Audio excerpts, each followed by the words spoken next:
नमस्कार दोस्तों, स्वागत है आपका मेरे इस नए वीडियो में। मैंने देखा है दोस्तों, आपको मेरे पिछली वीडियो जो कि कैलाश पर्वत और कैलाश मंदिर पे थी वो बहुत पसंद आ रही है। तो मैंने इसी सीरीज को आगे बढ़ाते हुए एक और मंदिर के विषय में ये वीडियो बनाई है। इस मंदिर के बारे में बताने के पहले मैं आपसे एक ऐसी बात कहने वाला हूँ जो इस मंदिर के बारे में किसी ने अभी तक ये नहीं कहा है। इस मंदिर के बारे में मैं एक ऐसी बात बताना चाहता हूँ जो कि बहुत ही मुझे भी अचरज में डाल चुकी है कि आखिर दो मंदिर जो कि बिल्कुल अलग अलग स्थान पे हैं और बिल्कुल अलग तरीके से बनाई गई हुई हैं, लेकिन उसमें कई सारी संरचनाएं और डिजाइन्स बिल्कुल सेम टू सेम एक जैसे हैं। ये आखिर कैसे हो सकता है? जी हाँ दोस्तों, आपको याद ही होगा मेरी पिछली वीडियो में जो कि कैलाश मंदिर पे थी, जो कि एलोरा महाराष्ट्र में है।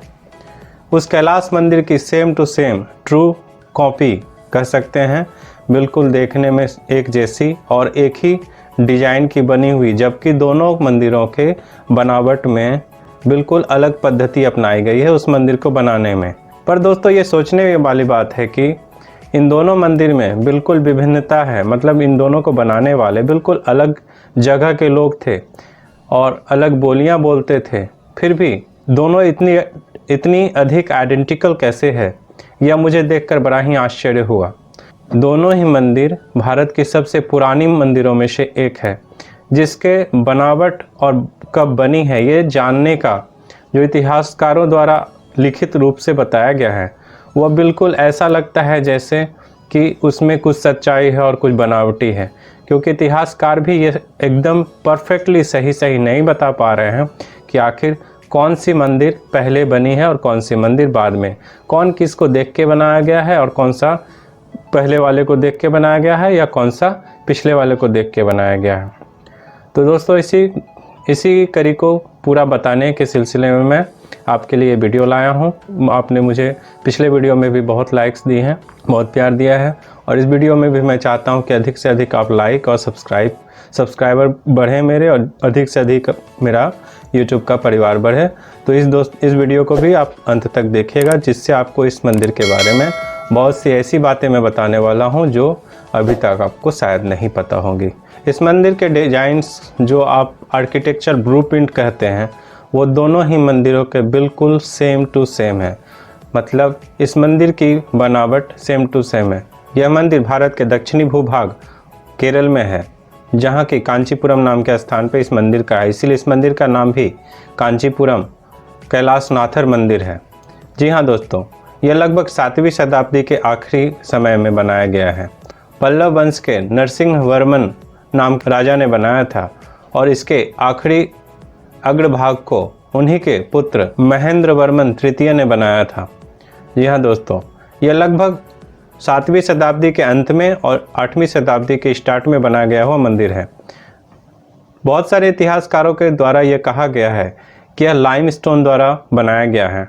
बट दोस्तों, जब इसके टूटे हुए कुछ भागों को आप देखेंगे जहाँ पे मूर्तियाँ पुरानी होकर या किसी कारण से टूट गई हैं, उस मूर्तियों को देखने पर हमें यह पता चलता है कि इसमें लाइमस्टोन जैसा तत्व तो है, पर वो आर्टिफिशियली उस स्टोन को क्रिएट किया गया है। जी हाँ दोस्तों, इसके कई भाग को मैंने ध्यान से जब देखा तो उसमें कई ईंट के टुकड़े, पत्थर के टुकड़े और केमिकल्स से जैसे मिक्सचर आज के डेट में बनाए जाते हैं, पर वो उस समय का मिक्सचर बनाया हुआ है, जिस टाइम में आज के जैसा कोई भी यंत्र नहीं था, कोई ऐसा केमिकल्स के बारे में लोग जानते नहीं थे। फिर भी उस समय के लोगों ने वैसे मिक्सचर को तैयार किया जो बिल्कुल आर्टिफिशियल पत्थर बन जाते थे, और आर्टिफिशियल पत्थर बनाने के बाद उसे तराश कर मूर्तियों और पिलर्स का शेप दिया जाता था। इसी पद्धति को अपनाते हुए इस मंदिर को बनाया गया है। जबकि कैलाश मंदिर के बारे में मैंने पहले भी बताया है दोस्तों, कैलाश मंदिर एक ओरिजिनल ब्लैक रॉक को काटकर बनाया गया है, जो कि सॉलिड रॉक था, उसे ऊपर से नीचे की तरफ कटिंग करके बनाया गया है।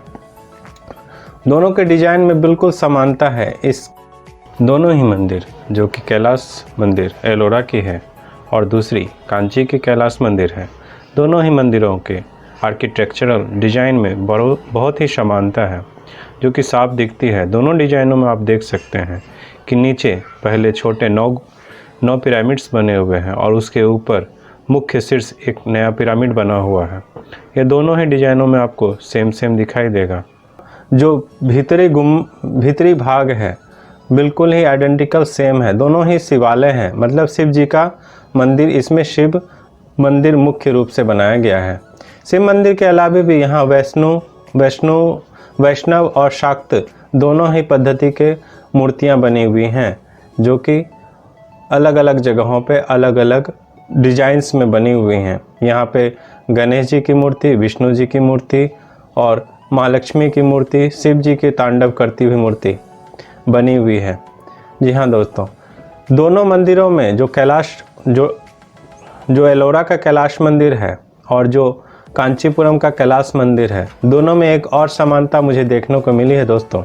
एलोरा के कैलाश मंदिर के एक डिजाइन में मुझे ऐसा मिला जहाँ पे भगवान शिव लिंगम से बाहर आ रहे हैं, और इस मंदिर में भी मुझे सेम डिजाइन की मूर्ति मिली जहाँ पे भगवान लिंग से बाहर निकलते हुए आ रहे हैं।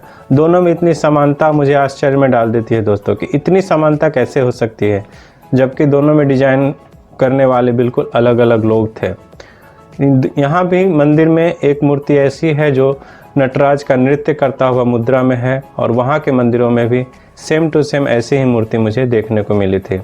यहाँ पर दोनों साइड में 2 गुफा बनी हुई है, जिसमें छोटा होकर आप सिकुड़ कर आप उस गुफा में प्रविष्ट कर सकते हैं, और भीतर अंदर की तरफ मंदिर के पीछे के साइड से होते हुए वो दूसरी गुफा से होकर निकलती है। दोनों गुफाओं को ऐसा कहा जाता है कि एक तरह का जैसे माँ का गर्भ होता है, उसी तरह लोगों को बताने के लिए कि आप किस गर्भ से होकर आए हैं और आपका रीबर्थ किस तरह होता है, ये बताने के लिए इस गुफा को डिजाइन किया गया है। जी हाँ दोस्तों, आपने कैलाश मंदिर जो एलोरा में है उसमें भी कई गुफाओं को आपने देखा होगा, लगभग ये आइडेंटिकली सेम है। वहाँ भी छोटे छोटे दोनों साइडों में गुफा बनी हुई है जो कि अंदर से आपस में मिलती हैं। इसमें भी आप एक साइड से होकर दूसरी साइड तक जा सकते हैं, और आपको ऐसा लगेगा जैसे आपने नवजीवन को प्राप्त किया है। आप उसको पार करने के बाद आप अपने अंदर एक ऐसा जोश, ऐसा उल्लास पाएंगे कि हाँ, मुझे एक नई शक्ति मिली है, नई चेतना मिली है। मैंने कैलाश टेम्पल में भी मैंने ये कहा था कि यहाँ पे 56 चैम्बर्स बने हुए हैं, जहाँ पे पुराने संत मॉन्क आकर साधना करते थे, जो अपना आसन प्राणायाम करने के बाद एक ध्यान मुद्रा होती है, उस ध्यान मुद्रा में बैठते थे। जी हाँ दोस्तों, इस मंदिर में भी वो 56 चैम्बर्स बने हुए हैं, जहाँ पे मॉन्क्स और साधु आकर यहाँ पर ध्यान में बैठते हैं और ईश्वर की प्राप्ति के लिए अभ्यास करते हैं। ये बड़ी आश्चर्य की बात है दोस्तों, उसमें भी 56 चैम्बर्स बने हुए थे, और यहाँ के मंदिर में भी जब आप ध्यान से हर एक कोने को देखेंगे तो इसमें भी 56 ही चैम्बर्स बने हुए हैं। ये खास नंबर कहाँ से आता है मुझे पता नहीं, बट हाँ, ये 56 नंबर दोनों में कॉमन है। कैलाश मंदिर जो एलोरा में है और कैलाश मंदिर जो कि कैलाशनाथर मंदिर के बारे में मैं बता रहा हूँ जो कांची में है, इसमें भी ये बात मुझे देखने को मिली है, और जो मुझे बड़े ही आश्चर्य में डालती है। और इसकी विशेषता में दोस्तों ये है कि यहाँ का कैलाश जी का मतलब महादेव जी का जो लिंग है वह 16 भागों वाला लिंग है, जिसमें 16 पटल बने हुए हैं।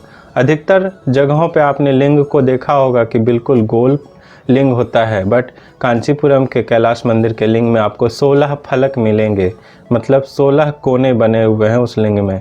ये यहाँ की खासियत है दोस्तों। जब भी आप तमिलनाडु आएँ तो आप कांची में आकर इस मंदिर को अवश्य देखें, क्योंकि यह इतनी पुरानी मंदिर है कि ठीक कोई नहीं बता सकता कि यह मंदिर कब बनी हुई है।